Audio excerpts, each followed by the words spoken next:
दोस्तों पाकिस्तान तो पिछले नवंबर से इंतज़ार कर रहा है कि आईएमएफ हमें पैसे दे दे, लेकिन आईएमएफ ने श्रीलंका को $2.9 बिलियन का कर्ज दे दिया है। यही बात हुई कि मुल्क के अंदर जो इंतशार फैल रहा है इसको रोकने की जरूरत है, लेकिन इंतशार फैल रहा नहीं है, इंतशार फैल चुका है। ये पाकिस्तान के लिए बड़ी एम्बैरेसमेंट है कि पाकिस्तान एक न्यूक्लियर आर्म्ड कंट्री, बड़े जनाब हम माचे खान बनते हैं, ये है, वो है, हमारे उधर ताल्लुकात हैं, हमारे इधर ताल्लुकात हैं। ठीक है जनाब। और ये मैं इसलिए कह रही हूं क्योंकि आज फैसलाबाद में मुफ्त आटा लेते हुए एक बुजुर्ग शहरी अपनी जान की बाजी हार गए। फिर मुझे बाबा फरीद का वो याद आता है कि दस्सा तेनू यार फरीदा रोटी बंदा खा जाती है। अब पाकिस्तान जो है वो एक वाहिद साउथ एशियन कंट्री है जिसने ये बेल आउट लेना है। एक आईएमएफ से, एक मल्टीलैटरल लेंडर है जिसमें India is also important player. India is an important player and that's why the Sri Lankan got the money. यहाँ आटे के लिए, मुफ्त आटे के लिए लोगों की सूरत हाल ये है कि उनको लाइनों में लगना पड़ रहा है और लाइनों में लगने के बावजूद भी उनको आटा दस्तयाब नहीं है। फिर पाकिस्तान की हुकूमत को ये भी था कि हम सऊदी अरब जाएंगे, कतर, कुवैत जाएंगे, इधर यूएई, वहां से चाइना से पैसे पूसे लेके आ जाएंगे। उन्होंने कहा जी इधर ना आना, हमारे पास कुछ भी नहीं है। और महंगाई ऐसी कि कमर कमर तोड़ महंगाई हो, ये कहना भी कम है। इस टाइम पर जानलेवा महंगाई है, और जानलेवा महंगाई ऐसी कि एक आम शहरी के लिए जो 2 वक्त की रोटी खाता था अब वो 1 वक्त की रोटी से भी गए। तो नमस्कार दोस्तों, जय हिंद। स्वागत है आपका पाकिस्तानी मीडिया से जुड़ी एक और फ्रेश और मजेदार वीडियो में। तो दोस्तों, अंतर्राष्ट्रीय मुद्रा कोष आईएमएफ ने सोमवार श्रीलंका के लिए बेल आउट पैकेज की घोषणा कर दी है और आने वाले 4 सालों में आईएमएफ की तरफ से श्रीलंका को करीब $3 अरब का लोन मिलेगा, जिसके जरिए श्रीलंका अपनी अर्थव्यवस्था को फिर से पटरी पर ला सकता है। श्रीलंका ने पिछले साल खुद को डिफॉल्ट घोषित कर दिया था और उसके बाद से देश के नए राष्ट्रपति रानिल विक्रमसिंघे लगातार बेल आउट प्रोग्राम के लिए आईएमएफ से बात कर रहे थे। और सबसे खास बात यह है कि श्रीलंका को आईएमएफ से लोन भारत की बदौलत मिला है, लेकिन चीन जैसा दोस्त होने के बाद भी पाकिस्तान आईएमएफ से लोन के लिए अभी भी हाथ फैला रहा है। आपको बता दें कि आईएमएफ से लोन हासिल करने के लिए श्रीलंका की सबसे ज्यादा मदद भारत ने की है, क्योंकि आईएमएफ ने श्रीलंका के सामने शर्त रखी थी कि जब तक भारत और चीन की तरफ से श्रीलंका को लोन रीस्ट्रक्चर और आगामी लोन लेने का आश्वासन नहीं मिल जाता, तब तक उसे लोन नहीं मिलेगा। जिसके बाद भारत ने फौरन श्रीलंका को लोन रीस्ट्रक्चर के लिए हामी भर दी, जबकि चीन ने कई महीनों तक श्रीलंका को बहलाया। इसी विषय पर पाकिस्तान मीडिया का जोरदार रिएक्शन आया है। पाकिस्तान मीडिया अपने डिबेट शोज में चर्चा कर रही है कि भारत ने बांग्लादेश और श्रीलंका को अपनी गारंटी पर आईएमएफ से लोन दिलवा दिया, लेकिन पाकिस्तान के दोस्त देशों ने आईएमएफ से लोन लेने के लिए पाकिस्तान की बिल्कुल भी मदद नहीं की। काश पाकिस्तान को भी भारत लोन दिलवा देता। तो दोस्तों, ज़्यादा समय बर्बाद ना करते हुए हम शुरू करते हैं इस बार इंटरेस्टिंग वीडियो को। आप जल्दी से इस चैनल को सब्सक्राइब कर दीजिएगा।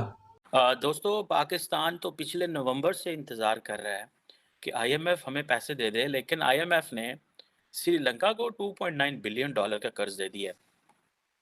और सुनने में आ रहा है कि इससे जो है वो फाइनेंशियल स्टेबिलिटी की बुनियाद जो है एक फाउंडेशन रखी जाएगी और श्रीलंका के अंदर। अब ये पाकिस्तान के लिए बड़ी एम्बैरेसमेंट है कि पाकिस्तान एक न्यूक्लियर आर्म्ड कंट्री, बड़े जनाब हम माचे खान बनते हैं, ये है, वो है, हमारे उधर ताल्लुकात हैं, हमारे इधर ताल्लुकात हैं। ठीक है जनाब। और सरकार लेटी पड़ी है इस्लामाबाद में, कोई मुल्क बात नहीं सुनता, कोई बैंक पैसे नहीं दे रहे, कर्ज़े पे कर्ज़े लिए जा रहे हैं। अब देखिए पाकिस्तान जो है ये बेल आउट, आप देखिए ये $6.5 बिलियन का लोन है। ये हमें चाहिए टू अवॉइड डिफ़ॉल्ट, ये इम्पोर्टेंट चीज़ है। अब पाकिस्तान जो है वो उसको कहा जा रहा है कि आप एश्योरेंसेस दें हमें, कि किस-किस मुल्क ने आपके साथ वादा किया हुआ, उन मुल्कों को लिखवा के लाएँ उनसे।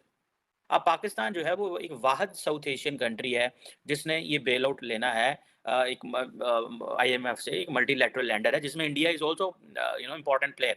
India is an important player and that's why the Sri Lankan got the money. मैं तो कहता हूँ कि देखें क्या श्रीलंका जो है उसके पीछे इंडिया था जिसने उसको ये लेके दिया है लोन, ये भी एक क्वेश्चन है। सुनने में आ रहा है कि श्रीलंका को $330 मिलियन की उनको जो है वो अगले 1-2 दिनों में किस्त मिल जाएगी।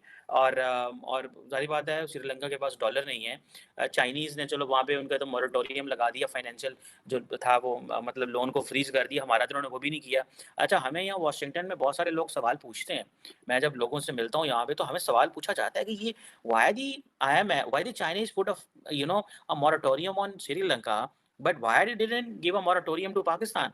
तो हमारे पास तो कोई जवाब नहीं होता, फिर वो एक ही बात ज़हन में आती है जी, वो हमारे माउंटेन से ऊँचे हैं, दोस्त हैं, रिश्तेदार हैं हमारे, समंदर जितने गहरे हैं, शहद जितने मीठे हैं, लेकिन पैसे अपने-अपने हैं। पैसों के मामले में वो कहते हैं भूल जाओ, पैसा जो है ना उसके ऊपर वो कंप्रोमाइज़ नहीं करते। अब ये $3 बिलियन का जो टोटल जो है वो श्रीलंका के लिए तो आई थिंक 3.3 बिलियन का कर रहे हैं, और लेकिन Asian development bank and world bank they are also putting some $3.75 billion for Sri Lanka. And मुझे ऐसे लगता है कि इसमें the Indians are playing a very important role. मैं देख रहा था कि जो श्रीलंका के एम्बेसडर न्यू दिल्ली में है, he was meeting with the क्या नाम है, इंडिया की जो फाइनेंस मिनिस्टर हैं, उनसे मिल रहे थे और वो नोट्स ले रहे थे। And finance minister was sitting with so much confidence. जाहिर बात है, जिससे पता चल रहा था कि एम्बेसडर और उनके साथ जो बंदा बैठा है उनको पैसा चाहिए, और मैडम जो मिनिस्टर हैं शी इज़ लाइक बड़ी काम फुली बैठी हुई है कि हाँ ठीक है।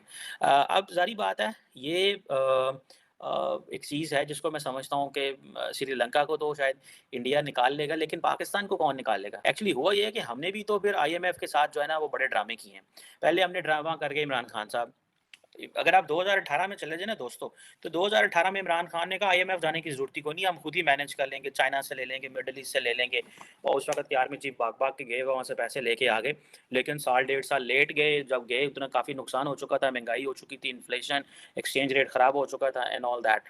फिर जब चले गए तो फिर बड़े डिले कर के फैसले कर रहे हैं, बिकॉज़ जब आईएमएफ के दबा जाते हैं तो टफ़ करना पड़ता है लेने। और फिर जब इमरान खान साहब की हुकूमत जा रही थी, तो उन्होंने जाते-जाते सारे आईएमएफ के मुआहदे तोड़ के चले गए और कीमतें जो हैं वो पेट्रोल की बढ़ा गए। अच्छा, जब वो पेट्रोल की कीमतें बढ़ा गए, तो फिर उन्होंने क्या किया, उन्होंने कहा भाई ये जो पेट्रोल की कीमतें बढ़ाई हैं, ये तो आप हमारे से खिलाफवर्जी करके चले गए हैं। अब पाकिस्तान की मौजूदा हुकूमत आईएमएफ को कहती रही जी हमने तो नहीं किया, देखे ना जी उसने किया। वो कहते नहीं हम इसको नहीं मानते। फिर पाकिस्तान की हुकूमत को ये भी था कि हम सऊदी अरब जाएँगे, कतर, कुवैत जाएँगे, इधर यूएई वहाँ से चाइना से पैसे-पूसे लेके आ जाएँगे। उन्होंने कहा जी इधर ना आना, हमारे पास कुछ भी नहीं है। सो ये बेसिकली हम मज़ाक करते हैं आईएमएफ के पास, लिहाज़ा आईएमएफ अपने सारे गुस्से पाकिस्तान से ले रहा है। वो कह रहा है ये जो आप लोग, वो हमें इंडियन फ़िल्मों में एक लफ्ज़ सुना है शाना। वो कह रहे ये जो आप इतने शाने बन रहे हो ना, ये आपको हम सेट करते हैं। और इसके लिए उन्होंने ज़ाहिर बात है हमें जो है वो दबाया है, और अच्छा भला दबाया है इस दफ़ा। जैसे मैंने कहा ना कि इंडिया तो उसने तो श्रीलंका का ज़ाहिर बात है मुल्क भी छोटा है, लोग भी थोड़े हैं, एक्सपेक्टेशंस भी कम हैं, और इंडिया के लिए श्रीलंका को बचाना इसलिए भी ज़रूरी था बिकॉज़ इंडिया को इस चीज़ की अंडरस्टैंडिंग है कि चाइना फैक्टर बड़ा इंपॉर्टेंट है, चाइना का असर और सुख कम करना है यहाँ पे। और लेकिन पाकिस्तान के केस में उनको ये है कि पाकिस्तान जो है वो बड़े-बड़े मुल्कों में खेलने की कोशिश करता है, चाइनीज़, अमारातीज़, सऊदीज़, ये वो, लेकिन वो ज़ाहिर बात है वो कुछ भी हमारे हिस्से में नहीं आया। यही बात हुई कि मुल्क के अंदर जो इंतशार फैल रहा है इसको रोकने की ज़रूरत है, लेकिन इंतशार फैल रहा नहीं है, इंतशार फैल चुका है। और ये मैं इसलिए कह रही हूँ क्योंकि आज फैसलाबाद में मुफ्त आटा लेते हुए एक बुजुर्ग शहरी अपनी जान की बाजी हार गए। फिर मुझे बाबा फरीद का वो याद आता है कि दस्सा तेनू यार फरीदा रोटी बंदा खा जाती है। यहाँ आटे के लिए, मुफ्त आटे के लिए लोगों की सूरत हाल ये है कि उनको लाइनों में लगना पड़ रहा है, और लाइनों में लगने के बावजूद भी उनको आटा दस्तयाब नहीं है। और महंगाई ऐसी कि कमर तोड़ महंगाई हो, ये कहना भी कम है। इस टाइम पर जानलेवा महंगाई है, और जानलेवा महंगाई ऐसी कि एक आम शहरी के लिए जो 2 वक्त की रोटी खाता था अब वो 1 वक्त की रोटी से भी गया। और ऐसी सूरत हाल में हमारे यहाँ हो क्या रहा है वो मैं आपके सामने रखती हूँ। हो ये रहा है कि एहसन इकबाल साहब फरमाते हैं कि जी इमरान खान मुसलसल इदारों की जो है वो मेहरबानी उनके ऊपर जारी है। हमारा जो वोट है और वोटर हम पर नाराज है कि आप इमरान खान साहब को पकड़ क्यों नहीं रहे हैं, उनको गिरफ्तार करें, डालें जेल के अंदर। यही इसी तरह की बात मियां जावेद लतीफ़ साहब ने